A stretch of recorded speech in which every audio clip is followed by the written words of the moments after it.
And we're live. Welcome everybody to the Smart Building series. This is our second free live webinar in 2021. And today we are talking about overcoming tech obsolescence in smart buildings, how the lifespan of technologies is impacting how we design and construct the buildings of tomorrow. So I will, in a moment, introduce the two guests I have for today. But first of all, a bit of housekeeping. So we are recording this session and we're going to make that available on YouTube later, either today or tomorrow.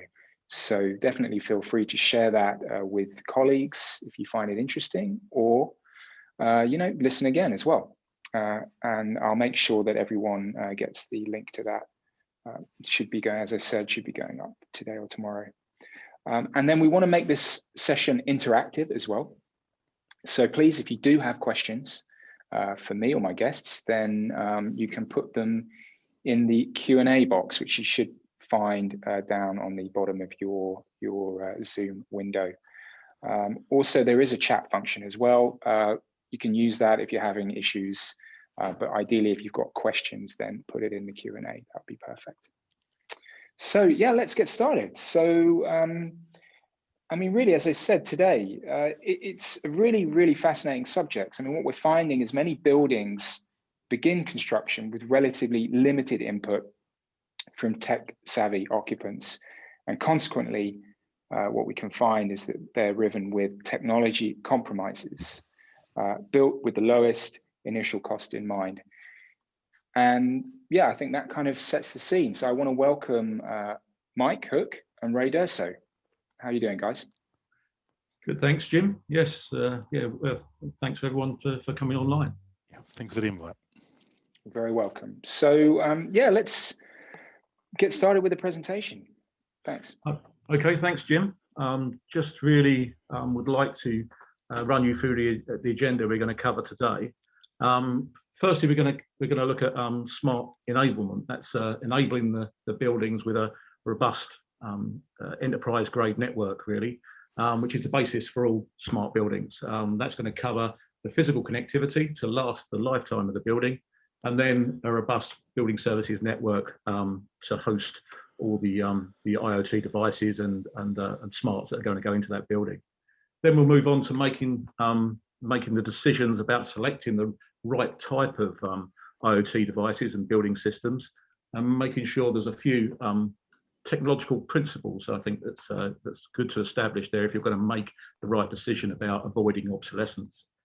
Then once you've got those systems installed, it's then optimizing your operational maintenance and support packages so that they basically extend the lifetime of the system. And also when that refresh period comes to actually refresh the technology, it's done at the right time to give you the maximum longevity for the number of cycles you actually get in replacing the tech. Then we're going to look at BIoT is a Memoori name that I've picked up. Really, it's the building Internet of Things as a service models, whereby you can look at really sort of like totally de-risking the any risk of obsolescence by incorporating refreshes into a monthly charge, a predictable monthly charge, and then we'll draw a summary and a few conclusions. So without further ado, I shall move on to the first stage, which is ensuring that you have a smart enabled building. And the first building block of that is really the physical infrastructure. I think it's safe to say that physical infrastructure should last the entire lifetime of the building. So we're talking about designing a fixed connectivity or a premises cabling system that's capable of being with the building for 15 to 20 years, for the lifetime of the building before any major refits. Or really, it's designed there to be able to support multiple generations of active technology. So that might mean 2 or 3 generations of network equipment, or maybe 3 or 4 generations of devices that sit on the edge there, such as CCTV cameras and AV displays. So when we're looking at the building, the premises cabling, firstly, a optical backbone is essential to connect floors and comms rooms on buildings, and that should be made up of either single mode or multi-mode fibers of the latest specifications that are diversity routed to give you that resilience, with an overlay of Cat6a copper RJ45 based technology that will allow you to have flexibility of equipment choice and be able to push whatever applications you want around that building. So the backbone is obviously a critical part of the building, and will allow you to avoid any technological obsolescence there. In terms of the floor wiring, if you like, how to push the technology out to the edge, floor cabling principally we're seeing at the moment is category 6A copper RJ45 based system that can be shielded or unshielded. We tend to go for shielded systems because of their noise prevention and heat dissipation capabilities. But that will give you up to 10 gigabits of bandwidth out to the end devices or users, depending on who you're servicing. But also will give you the ability to service power requirements of up to 100 watts at 90 meters, plus 5 and 5 for your patching devices. So that's allowed you to really service any requirement, whether it's things or people out at the edge. We're starting to see some fiber optic sort of being positioned on the horizontal domain. It's only few and far between. It's quite a little bit controversial, but some people are pulling a multi-core fiber to certain grid positions within the ceiling void.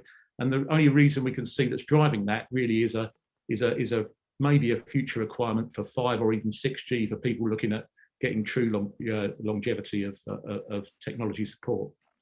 The architecture to deliver this copper out to the floor, we're seeing grids within the ceiling void, or I mean, we used to have most of the cabling put underneath the floor, but there's been a change over the last 4 to 5 years. We're seeing more cabling in the ceiling voids rather than below the floor. There's a sort of like divergence of opinion here between owner-occupiers and the co-working space. Co-working, they have very little cabling, if any cabling, under the floor, and rely on Wi-Fi to service their occupants, whereas and only use the ceiling grid to supply the things, Wi-Fi points and cameras and doors and that sort of thing. But obviously, owner-occupiers, we're seeing a requirement for supporting users, really to take people, I would have thought, and users off the Wi-Fi network to allay some of the pressure on that, and also to provide a better supply of bandwidth. But the grids that we have really up in the ceiling void, we have 4 RJ45 outlets on a 5-meter grid. If there is a fiber there, it's a greater than a 12-meter grid for an 8-core or 12-core fiber. But I would say that if you're looking at supplying lighting into that horizontal environment, if you're looking at PoE based lighting or SELV based lighting, you'd want to probably up that to maybe 6 outlets on your 5-meter grid. I don't know what you think about that, Ray. Yeah, I think the 4 or 5 meter grid of 4 outlets can pretty much cover any of our IoT requirements now, and all the standard stuff, be they WAPs or cameras or mobile repeater solutions. From a lighting point of view, there certainly isn't enough there. I think lighting's a special case here, although there might be some strong advocates for IP lighting out there. There's still a question of, do you take IP all the way to the ballast, or do you just take it to the lighting area controller, in which case there would be sufficient with this size grid. You've got to think about just how many light ballasts there are in a building, and would you want to increase your patch panels to accommodate all that phenomenal additional wiring, because it will be much more than 4 outlets per 5 meter. So I think that's still a point of discussion for me. I'll definitely agree with that, right? Yeah.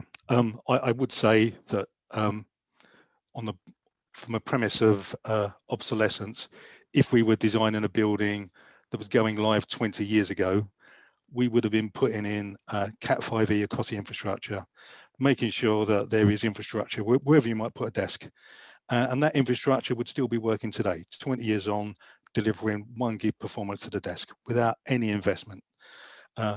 20 years ago, we would probably also installed a single mode or blown fiber to augment that the rest of the infrastructure. We would probably put in 62.5 fiber at that time, which was probably at the end of its use a couple of years ago, but we could have been using single mode as well. I guess really what we're saying is you could be operating 1 gig horizontally today and 10 gig in the backbone on an infrastructure that was designed 20 years ago. So that's a real reason there for getting the design right for your structured cabling. Yeah, I think it's important to say that, you know, it's best to basically do it once, but do it properly. Because obviously, once you've installed this, to retrofit it at a later date is hideously expensive. So it's 10 times the price. Yeah, do it. By the time you look at disturbance, it's 10 times the price. Yeah. So it's a case of basically buy the best you can afford and install it in the correct way. So if you've done that, that should give you a very robust, future-proofed infrastructure that then you can then deploy any active equipment onto for the next 15 to 20 years.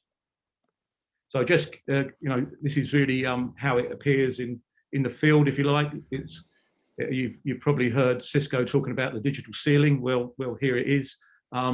Basically a whole range of both landlord and owner-occupier devices supplied and connected via the building's physical infrastructure, mainly in the ceiling void, delivering PoE out and powering those devices as well as connecting them. And really the user positions are relatively lightly served from the floor grid. Most of the users in that environment would be Wi-Fi users, which is a typical for a co-working space. But that's how the infrastructure would look in practice. Yeah, and I guess as we just said, you know, in the ceiling void there, you've got cabling for your cameras, your WAPs, mobile repeaters. We touched on, I think we've got light sensors there, but these days I think we would be talking about occupancy sensors, stroke people counters for space management, and air quality sensors for reset and well compliance. Yeah. And also to use the same thing for managing the HVAC environment going forward. Sorry, go on, carry on. Yeah. So in the co-working area where we're seeing a lack of cables under the floors, for example, to provide user connectivity, I think we'll see is probably zoning out of those spaces. So some zones will have physical connectivity, some will rely on wireless. The more flexible sort of chill out areas and such forth, we'll see much more less cabling. So obviously post-pandemic, there's a lot less requirement for fixed desking, which was the general area to be supplied by fixed cabling. But saying that, obviously, if you're planning for the long term, we don't know how long that type of requirement is going to last. So if you're looking at 15 to 20 years, and you want total flexibility, I think putting a grid, a low density grid under the floor is still a good call to make. Because I think also I don't think we're too far away from maybe, you know, having a totally DC powered office where everything powered by the network and only relatively few mains voltage power supplies. Yep. From a personal point of view, I would still advocate a subfloor infrastructure to accommodate all of the fixed positions. You know, no matter what's happening with Wi-Fi step increases in performance, we are talking about a ultimately limited spectrum there. So having the capability of having a wired solution at the desk and a Wi-Fi solution to deal with all of your mobility requirements is still, I think, an absolutely sound concept. And as you said, Mike, 20 years is a long time. Who knows where we would be when we run out of spectrum on Wi-Fi and we start looking at personalized Wi-Fi solutions that are maybe fed at the desk level. Yeah, definitely. Okay, that's moving on now. Once we've obviously we've put the physical the connectivity into the building, then we're looking at basically providing the switching fabric that actually connects the devices together, so and underpins the entire IoT environment. So when we originally, I think if you can look back on now, traditionally landlord networks or building services networks were relatively not thought through historically, and I think that we can definitely say that they were a poorer performance in terms of security, in terms of support, in terms of network and user support. Very difficult to provide any services to the occupants. And then the occupant would come in, provide an enterprise grade network, and never the landlord's LAN or the occupant LAN would ever meet, which obviously has some advantage, but it's almost impossible, definitely impossible, for the landlord then to offer the tenant any services, because the network is such a poor performance. So if landlord LANs are going to last a distance and be able to offer services to the tenant, we've got to see a convergence of those environments, and that means providing enterprise grade connectivity and networking connectivity across the entire space, whether it's the devices or users. So by doing that as well, obviously allowing the landlord to offer smarts to tenants and to end users, it really does look at encouraging people to come back into the office, because obviously at the moment people have got great connectivity at home generally, and they've worked fine from home for the last year. So if you go back to the office and it's a poor environment with poor Wi-Fi and poor services, people aren't going to come back to the office. So it's really acted as a catalyst really to power the building services network and bring it up to enterprise grade standard. And when we say enterprise grade standard, we're talking about really, with architectural resilience, 3-layer traditional switched network with a dual core, software defined networking to give you management and control, as well as obviously enterprise level security, because with the IoT, again, you've got a huge number more of devices, and making sure they're secure is a big factor. So you're not going to get that from your average sort of Netgear switch that you might go and buy down at Maplins. You've got to have an enterprise grade infrastructure to support that. And that really boils down to an optical core with a Power over Ethernet rich edge. And that PoE environment must be capable of supporting up to type 4 devices, which are those 100-watt devices. Not saying there's going to be everything out there at 100 watts, but you need the capability to be able to provide that to the edge from your PoE access switches, as well as the PoE at the edge. Obviously, it's really vital that we don't just put this equipment into a riser cupboard. There's a dedicated comms room where you can have a dedicated UPS to obviously protect that the power and service those PoE environments, and obviously with a server and storage policy for any site hosted applications, and that's going to come into our next section of looking at policies there. That's the fixed network, the wired network. Obviously, moving on to the enterprise grade wireless solutions. Currently, the current standard is Wi-Fi 6, providing increased frequency spectrum to service users and IoT devices. So the higher bandwidth frequency really servicing users, leaving the old 2.4 gigahertz frequency spectrum to support IoT devices. That gives you security as well as separation for performance as well. The wireless access points themselves, the latest varieties of wireless access points can not only support Wi-Fi users, but also the IoT devices using their own Wi-Fi protocols, for example, BLE, Zigbee, and LoRa. And you can actually piggyback those onto the Wi-Fi network. Thereby, you don't have to have dedicated low-speed networks for these separate devices, which can be a positive and can be a negative, depending on how you look at incorporating into your security policies, or have them separate away from the corporate network. But I think that's an area of debate as well, and I know Ray's got some particularly strong views on this, but this is one area where we do diverge in terms of our... Well, I think it's not so much divergence, it's just we're waiting to see what happens really, but I think there's a strong case for integrated BLE on our wireless access points. Lots of providers are building that infrastructure to cope.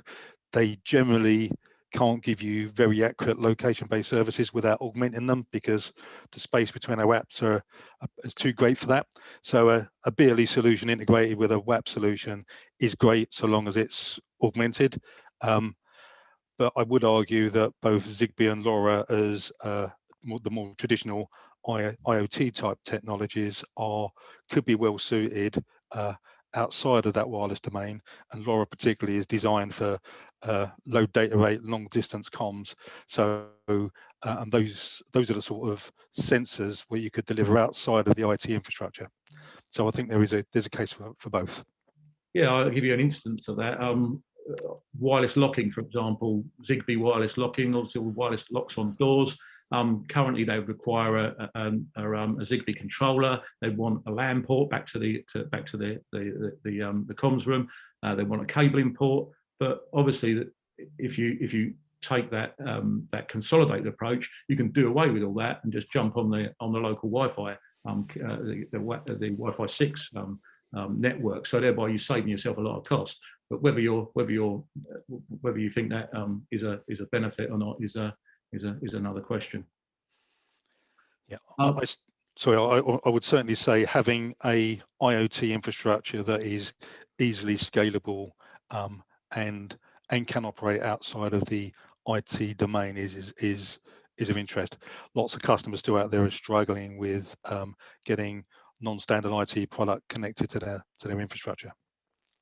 Okay, and then basically, I think Ray alluded to it there, by having a Wi-Fi 6 with BLE built in, basically gives you the best of both worlds for supporting in building location-based services, so wayfinding and automated services, personal services.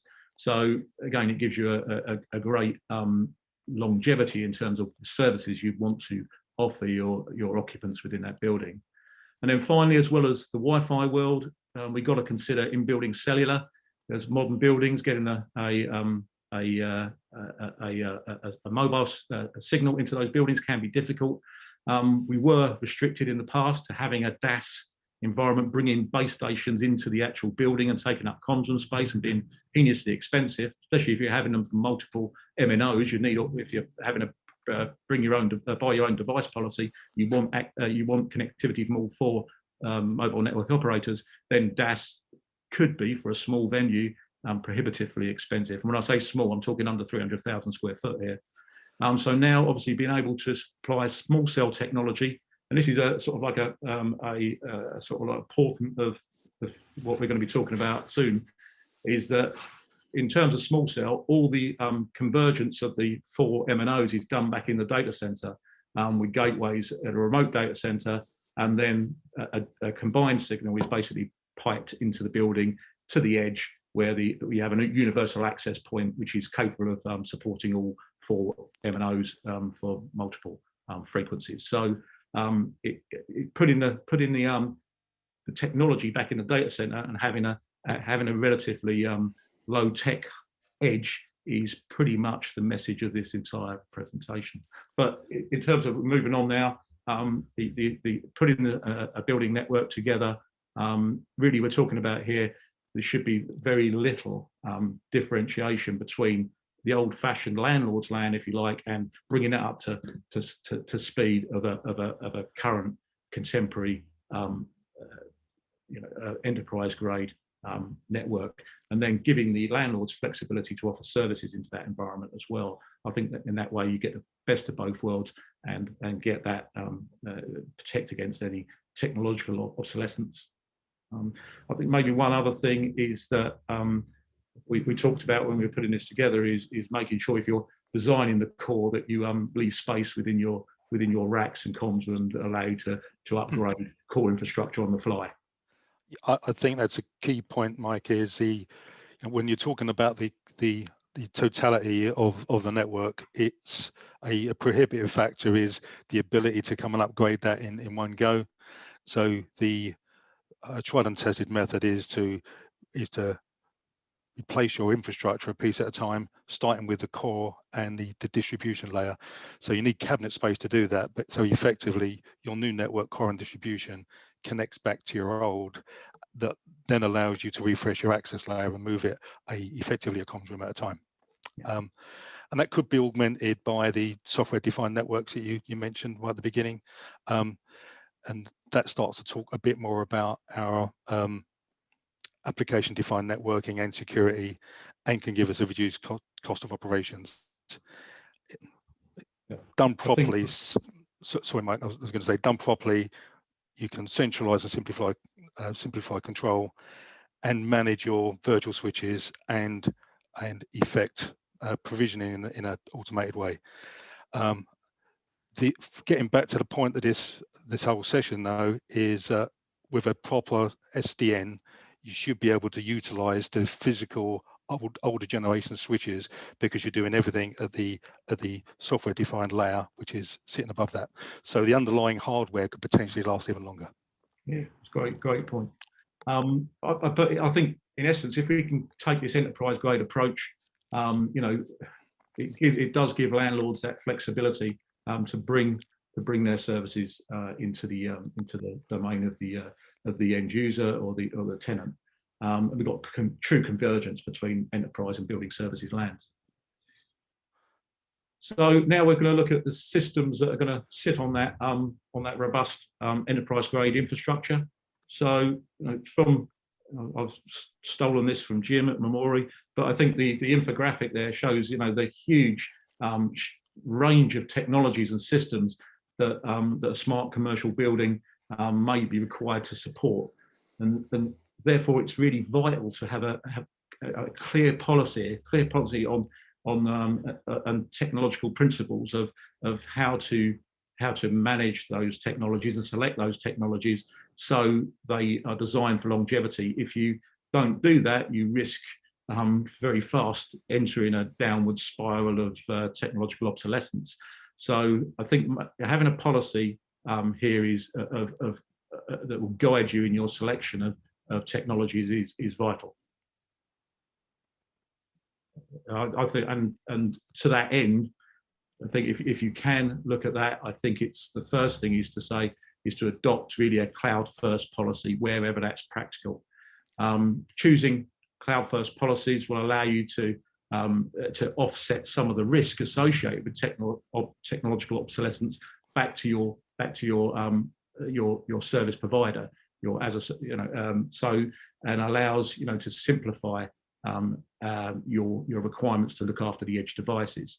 So that all being said, going for cloud-based providers, it's not suitable for every particular technology at the moment within building services environment, but strong recommendation where possible is to choose that. We're seeing some even things like CCTV, for example, which is probably the biggest bandwidth requirement currently within the building services environment. We're seeing that not quite move to the data center in its entirety. We're seeing maybe storage on site for maybe 7 days, but after that it is shipped all to the cloud. So even technologies like CCTV, for example, will eventually go to cloud, but at the moment it's a hybrid solution.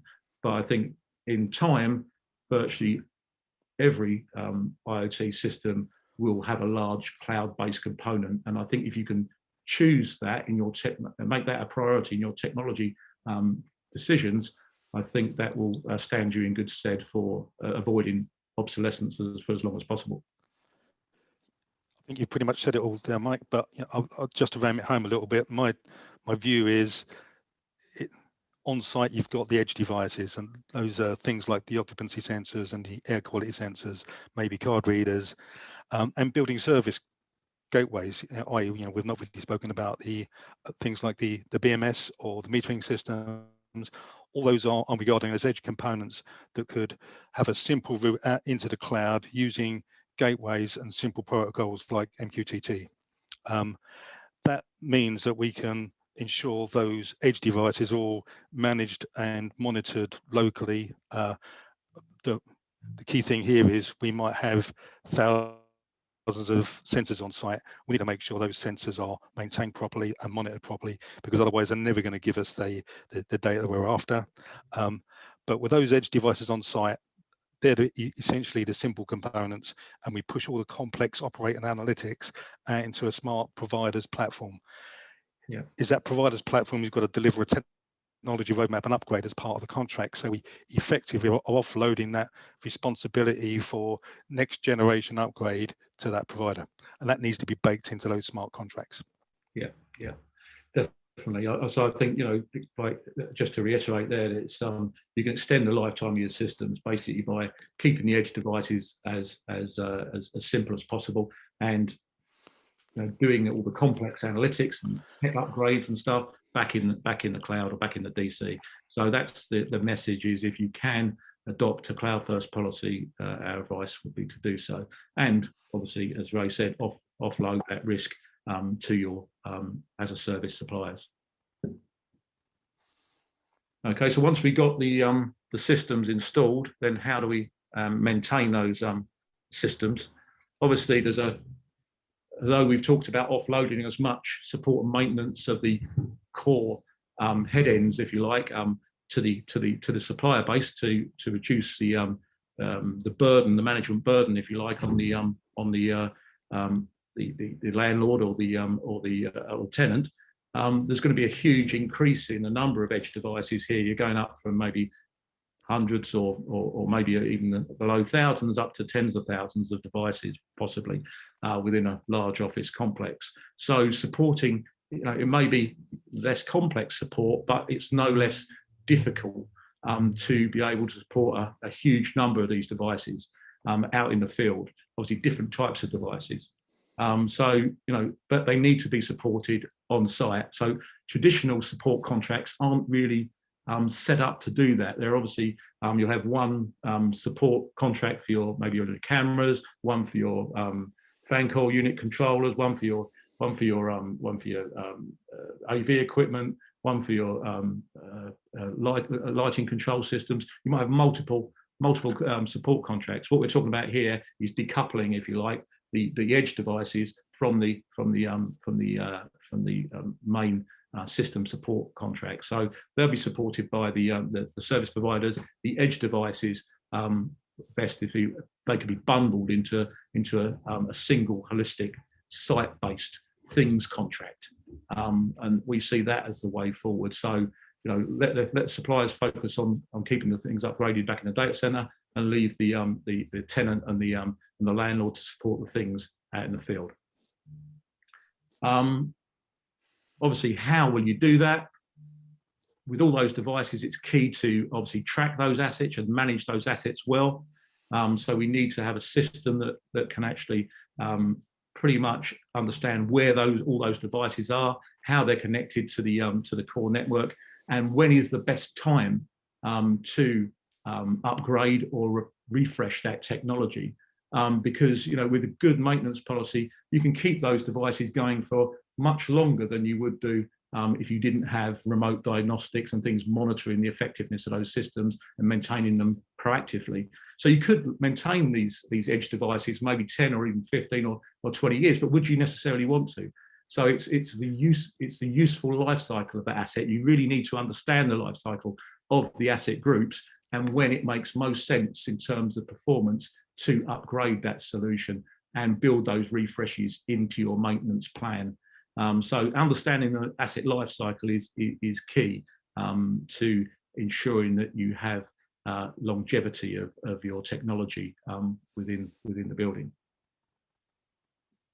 You want to add anything there, Ray? No, I think that's all covered, and we've got a little bit more, I think, on the next slide, haven't we? Yes, there's a little bit more on the next slide. Yep. Yeah.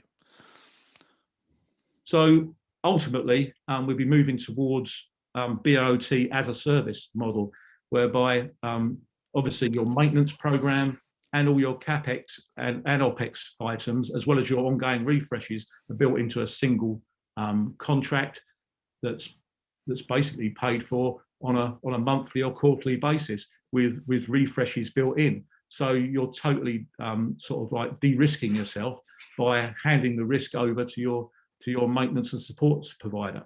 For a predictable monthly fee.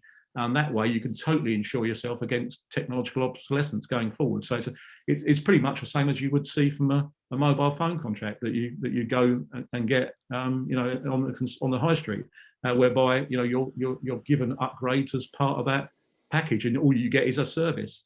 So and that's paid for on a monthly, quarterly basis by square, even down to the square foot. So that's really the message, is that you can really protect yourself against obsolescence by adopting such an approach. There's not many people out there doing it at the moment. We are doing it for mobile cellular at the moment, all on OPEX-based models. But there's no reason why you can't incorporate the other technologies within the workspace or the smart building environment. For me, the opportunity is, if we're talking about mostly here the simple edge devices, yeah, then when those edge devices are purchased in the beginning, tying that into a very low cost maintenance plan with the supplier, because it is a simple device, means that we can almost build in that hardware maintenance cost, or your supplier can build that cost in very, very, very cheaply, because it's like buying a TV from Currys. It's got a 5-year guarantee. You haven't got to worry about it for 5 years. They do that because they know the TV is good for 5 years, right? The same is true for this stuff. Buying in your maintenance plan to have that coincide with your refresh model is a perfect solution.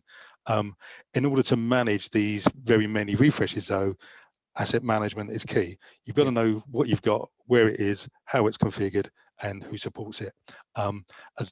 Without that, you can't start to consider how that refresh plan is going to work.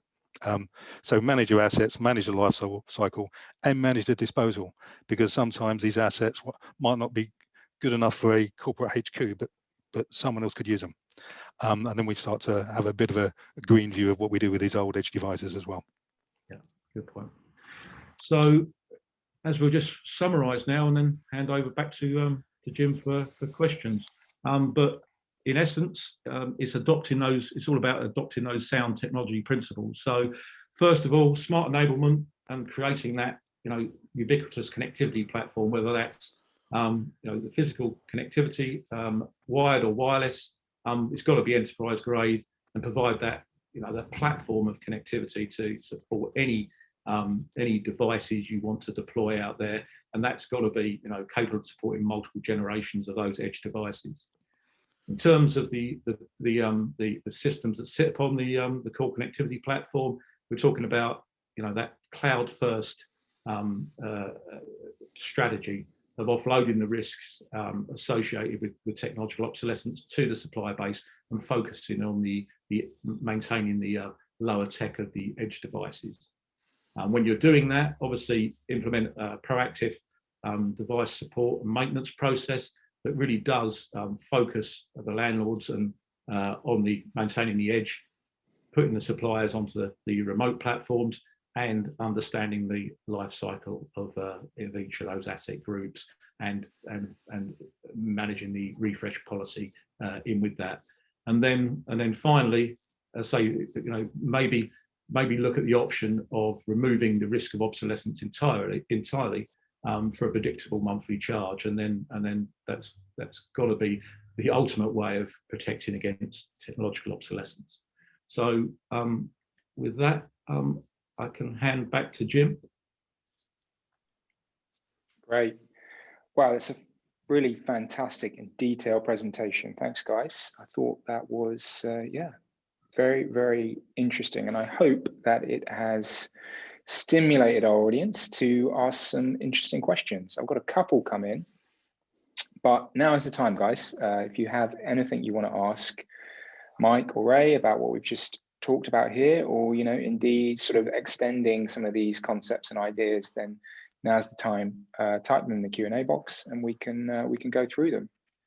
I think from my perspective, there's a lot of detail there. It was excellent, especially about some of the technology choices to make. And I picked out some things. I mean, if I go back to where you were talking about this optimal cabling, scenario, right? Are you seeing that now cropping up in specifications and requirements? I mean, are you seeing like a kind of more educated view now from the people who are actually specifying the builds?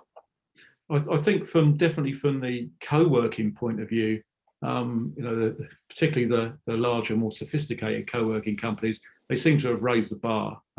They know that their USP, if you like, for tenants is that providing high quality connectivity and real digital experience to tenants and end users. So they've really pushed the envelope with regards to the quality of their connectivity infrastructure. You go into any of these spaces, the Wi-Fi is excellent. You can pretty much get connected to any meeting room very quickly, and they're all competing on that basis. So that trend, the only thing that and obviously the traditional office space has to compete with that now. So we're seeing a definitely increase in the importance of the building services network, if you like, and the experience that people need to offer. The only divergence that we've seen, as we said, is really on how the users are serviced, whether that's wirelessly or a combination of wirelessly and wired, for the reasons that sort of Ray highlighted, take people off the Wi-Fi and where possible, giving you that longevity.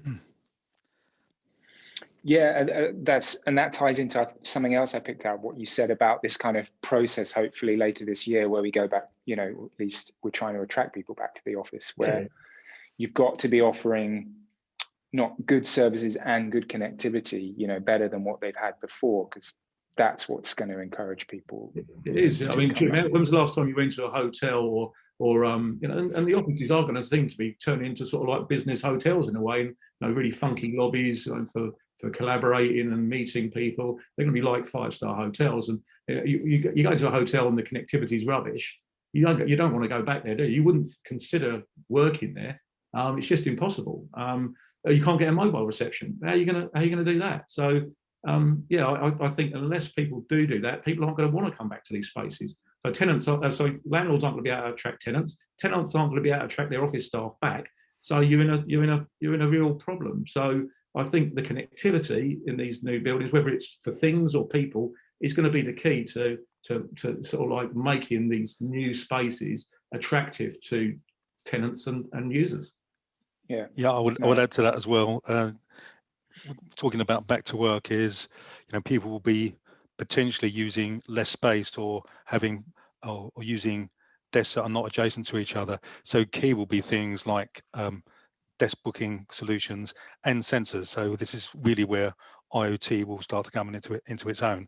I want to be able to book a desk. I want to know that there's no one else sat there. I want to know that the desk has been cleaned after I've left it.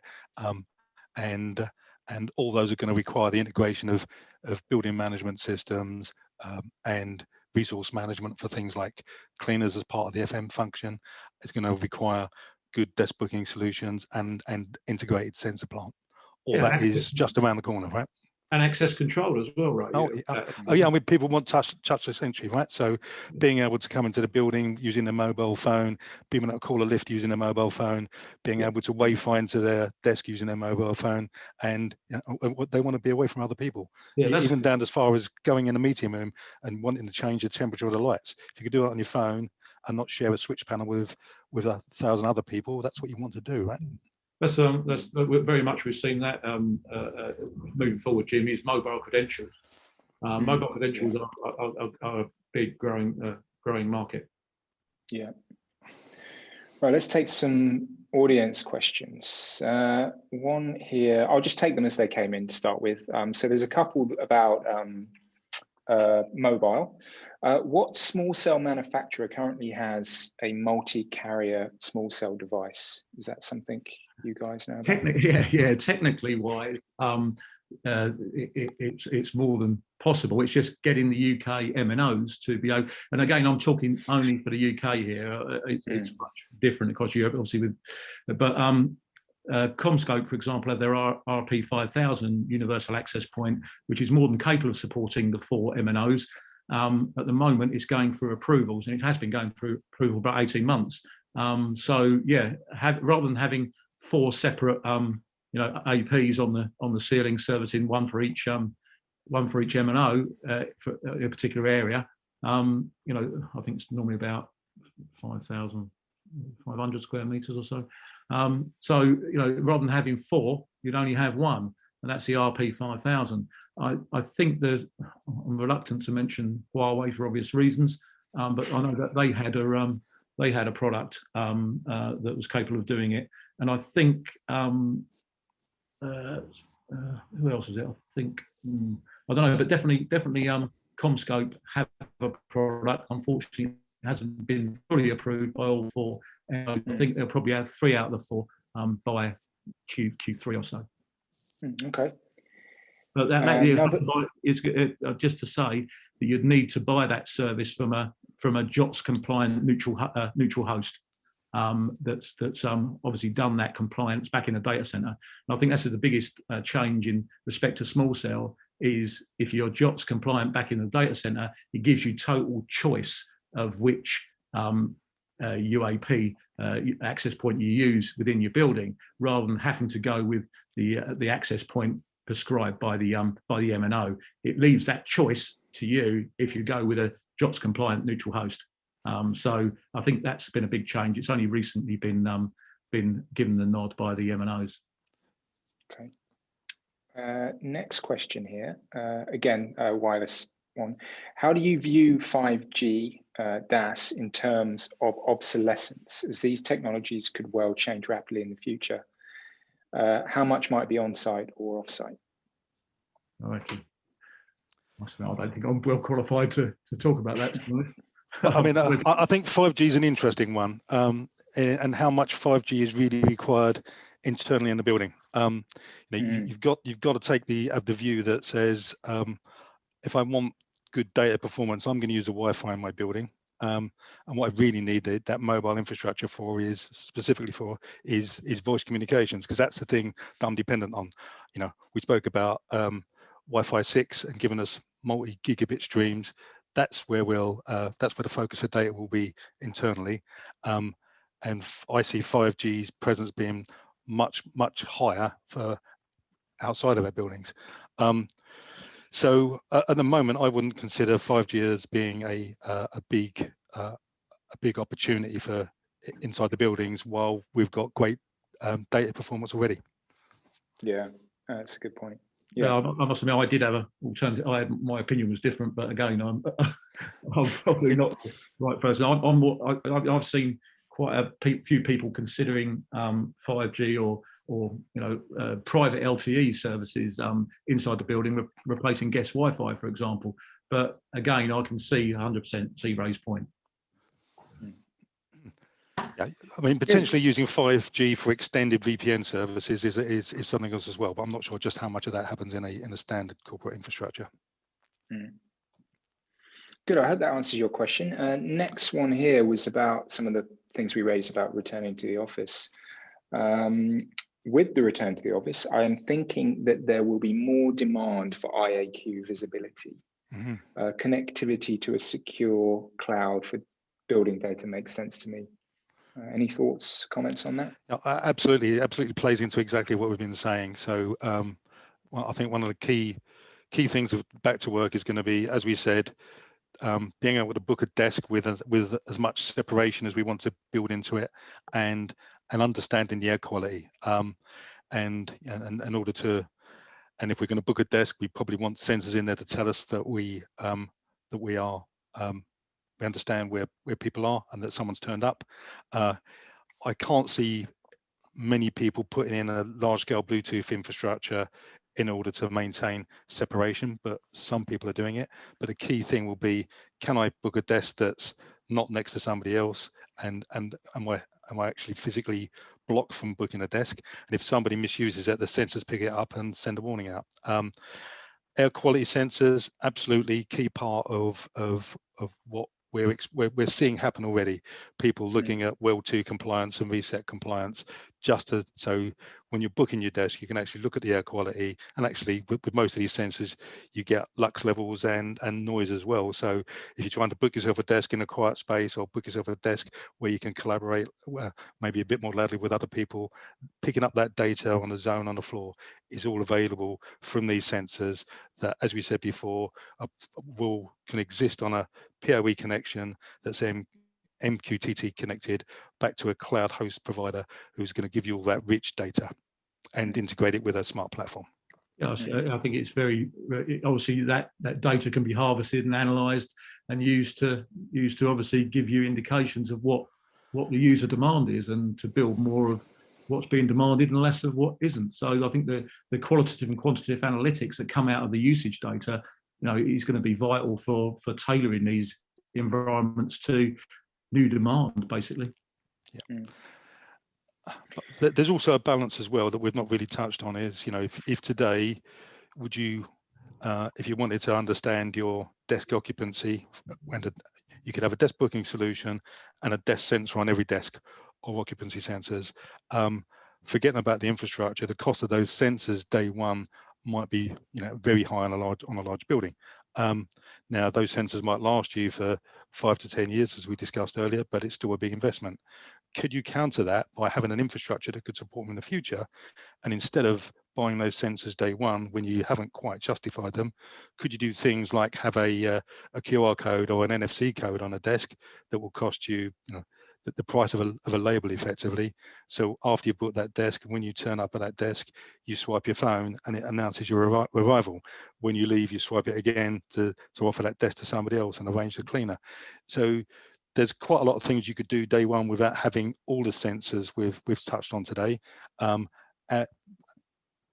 actually you get quite a lot of advantage. Of course, if you want proper real utilization data, there's no way to do this without having occupancy sensors or even PIRs at desks. Yeah, definitely some choices for people, and some interesting. There's a question here. I think it's just sort of a clarifying question. When you guys are talking about refresh models, do you mean things like over-the-air remote software updates? No, that's what we would include that as part of your maintenance plans, your operating maintenance. So if we're looking at sensors, we spoke about having that IoT estate being managed properly. Part of that management is to understand that those sensors have got appropriate telemetry. Part of it is understanding battery levels if they're battery powered. Part of it is understanding what that sensor is doing and how it's configured as an asset. And part of it is doing those over-the-air updates, because these devices, although simple, will get firmware updates. That will all be part of that package. When we talk about refresh, we're actually talking about the sensor as an item, or that AV screen as an item, planning to, when you buy stuff, to build the maintenance plan around refresh for that same technology. Yeah. So refresh is more the hardware itself, which you'd have to do in the field, the edge device. A bit of a left field question here. See how you guys get on with this. What is the future of electric vehicle charging systems, PV, battery storage in BMS? It's an interesting one. We looked at that a few years ago. How will these things be integrated into the buildings? Have you seen anything where people doing things like this?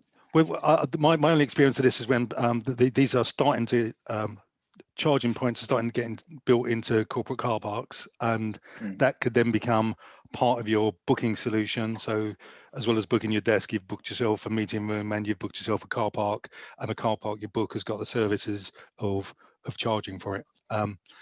Now, I guess the other thing that we would look to is, we would look for metering everything when we can. If something's getting metered on the BMS, we'd expect to expose those BMS points and have that data available in our model, be it a single pane of glass, digital twin, whatever that's going to be. Beyond that, I probably couldn't comment on the future of charging points. I suppose it does sort of like butt up against what we mentioned briefly in here as of a DC only building versus and how close that is. So but that's a whole another session on that, Jim. I think. I think it'll be a while before you can charge your car with an RJ45. But it's still DC. Yeah. Oh yeah. Yes. Oh indeed. Just different level. One more question here for you guys. What do you think that edge compute will impact typical office buildings and smart designs in the future? Should we plan anything in now with edge in mind? I think that's sort of the premise of everything we've been touching on here is the processing grunt gets moved into the cloud, the edge devices that we're talking about, which might be device gateways, it might be the simple sensors, it might be other simple compute models. It's having an infrastructure that can cope with it, and that goes right the way back to the physical stuff, the networks, and how we're going to refresh it too. The key thing for me is knowing what you've got and is know how it's configured and know how to maintain it, and if you can pass that maintenance risk off to another party, who, be it from an edge point of view or from a platform provision point of view, and bake that into your contracts, then you stand a chance of keeping up with the changes that are coming. Yeah, I in my notes I wrote when you were talking, something I wrote in bold there, contracts, because I think I totally agree. You know, who better to do these kind of cloud services than, you know, third-party providers, and you're getting then the you know, the ability in a sense to offload that and get them to support that rather than you having to worry about all various software upgrades. But the contractual point is the key point there, isn't it? Yeah, and none of us do this stuff for a living, right? So give it to a professional who does it for a day job. We can then sit down and agree with these guys, not just how they're going to maintain it, refresh it, but also what the roadmap is, and it's their responsibility to deliver it. And then, you know, we can focus on looking after those simple but large edge components, or even pass responsibility off on that. But the key thing is understanding that support model instead of ignoring it. I mean, we've probably all been to sites where they made a big AV investment 6 years ago and haven't touched it since, and everybody's given up using it. And that's the model we have to get away from. Yeah, absolutely. Something else I picked up was, I thought really interesting, this concept of the single site-based thing support contract. I mean, in your opinion, you mentioned, I think, landlords, but I mean, who do you think is in the best position to supply that contract? You know, almost because you've got, you know, we have the FM facilities company, but they're doing things, but I've noticed more and more of them getting a lot more interested in technology and supplying those kind of things. I mean, any thoughts on that? Like who? Well, from a tech point of view, that's exactly what's happening. Is, you know, what's happening in the MEP world now is what happened to old analog telephones, you know, 20 years ago. You know, if you didn't migrate and move into the IP world, you've lost your business. So the wise people, in my experience, in the CRES and MEP space, are now looking hard at all this stuff, because it is where the future is going to be. And it doesn't mean to say everybody's BMS gets thrown out and we replace it with a server. What it means is we need to consider all those endpoints as endpoints, because we're going to have a different aggregation model elsewhere. But with regards to who are the likely companies to do that edge support, I mean, it's going to be companies, without a pun, companies like LMG, who can step in and understand all that, because it's going to be an organization that's very used to the physical and network infrastructure and the Wi-Fi infrastructure, that are now starting to layer in those IoT models and are assembling the models for configuration management and support right now. They're all IP devices, as long as we have engineers, resources available that's on demand, that can go to site and are happy with any type of IP device.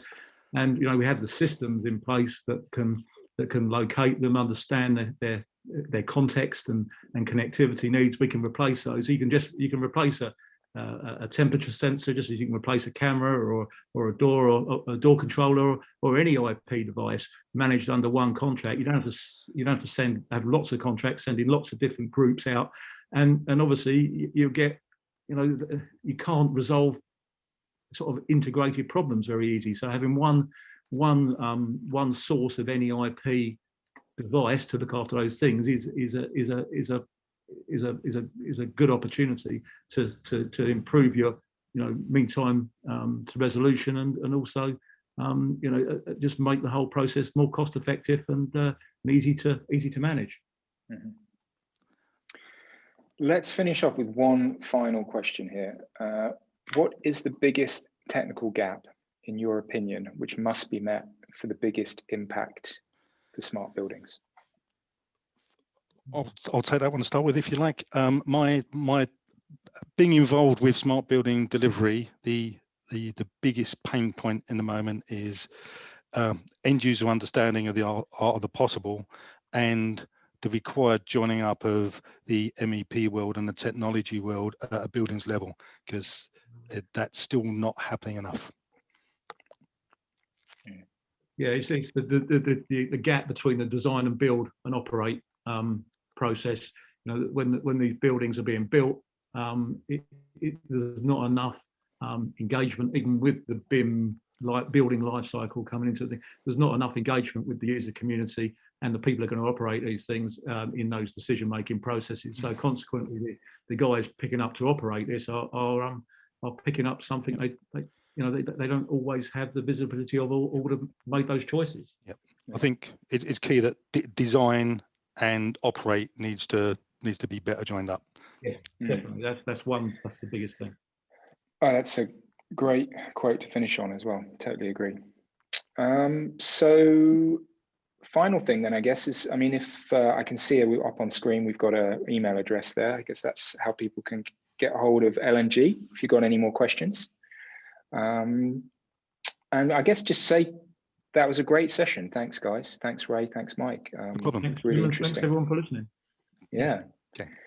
And just to everyone out there, we did record this, so we'll make sure that that's put up on. It will be up on YouTube, and I'll make sure you get an email tomorrow with the link to the recording and the slides. But yeah, just remains me to say thank you for listening, and we'll be back next month with some more Smart Building series. Thanks again, guys. Thank you. Bye-bye.